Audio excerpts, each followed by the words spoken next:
साहेब, मुंबईला लुटणारा रहमान डकेती कोण आहे हे सर्वांना माहीत आहे. महायुतीचे धुरंधर पाणी पाजल्याशिवाय राहणार नाहीत अशी टीका एकनाथ शिंदे यांनी उद्धव ठाकरे यांचं नाव न केली.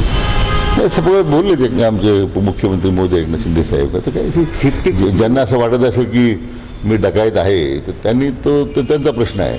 बॅलेट पेपरवर निवडणुका झाल्यावर भाजप कधीही जिंकणार नाही अशी टीका प्रियंका गांधी यांनी केली. ज्या काँग्रेस पक्षाने जनाधार गमावलेला आहे, व्होट चोरीचा फेक नरेटिव्ह देऊन बिहारमध्ये निवडणुकीमध्ये सामोरे गेले, काय 6 जागा मिळाल्या.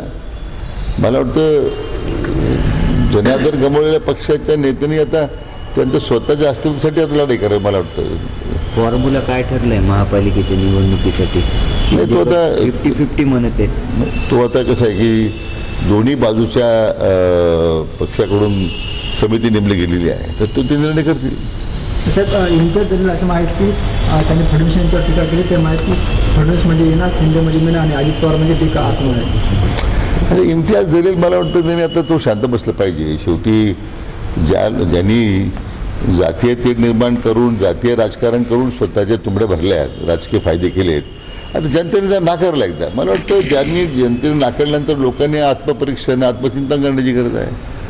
किंवा विनाकारण प्रसिद्धी मिळण्यासाठी माननीय मुख्यमंत्री टीका करणं हे मला वाटतं एक फॅशन झालेली आहे काही लोकांची. चंद्रसूर्य असेपर्यंत मुंबई महाराष्ट्रात राहणार आहेत असं आश्वासन फडणवीस यांनी केले. अनेक वेळा स्पष्ट केलं आहे की मुंबई महाराष्ट्रापासून कधीच बाजूला जाणार नाही. मुंबई महाराष्ट्रापासून तोडण्यामध्ये कोणाच्या बापात हिंमत नाही आहे, हे स्वतः माननीय मुख्यमंत्र्यांनी अनेक वेळा सांगितलं. ती शासनाची भूमिका किती वेळा अधोरेखित करायची आपण.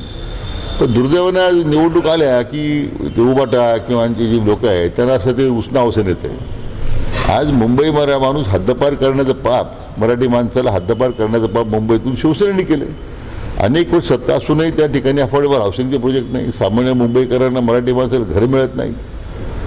त्या ठिकाणी जे काही पद्धतीने महापालिकेचा जो भ्रष्टाचार झाला अनेक वर्षामध्ये, म्हणजे मिठी नदीचा गाळ काढायचा असेल, मी एकदा सभागृहात बोललो होतो ना, त्या गाळ काढण्यामध्ये कोणाचे हात साफ झाले याचं एकदा CBI चौकशी व्हायला पाहिजे.